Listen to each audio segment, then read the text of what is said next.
Endi o'g'lim har bir gapga quloq sola olmaydi. Onang gapiraveradi. Buna göre Xudodan so'raylik. Azam beradi, hijolat bo'lma o'g'lim.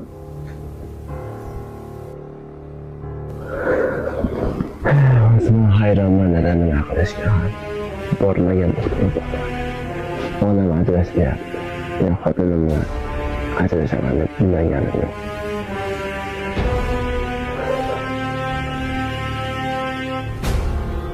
Hech qanaqasiga ajrashmaysan. Onang gapiraveradi dedimi senga?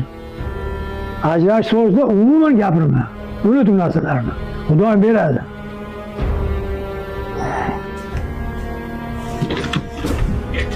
Assalomu alaykum. Dada Alaykum assalom. Aka o'g'lim. Keldim.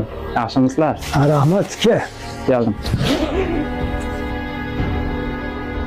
Aka o'g'lim. Bu ukam bilan gaplashib o'tir. Eshikka chiqib bir sigaret chekib kelay. Uka yaxshimisan? Charchamasdan.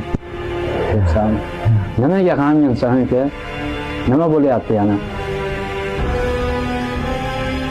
Har doimgidek muammolar aka. Onam tug'mas xotinini hayda boshqasiga uylanmasin deyapti. Nima qilishga ham hayronman aka. Bilasiz, o'z bormaga to'xtam. Lekin onam ajrashasan deyapti. Uka shunga ham siqilasanmi? Allohning sinovi, buni ham ajri bordi. O'y siqilma uka, o'zingni ko'nglingni cho'ktirma. Kelinga ham siqilgan bilan hech narsa o'zgarib qolmaydi. Xudoyim beraman desa, bir kechada berib qo'yishi mumkin. Noumid shayton. Allohdan so'raylik, hammamiz duodamiz uka.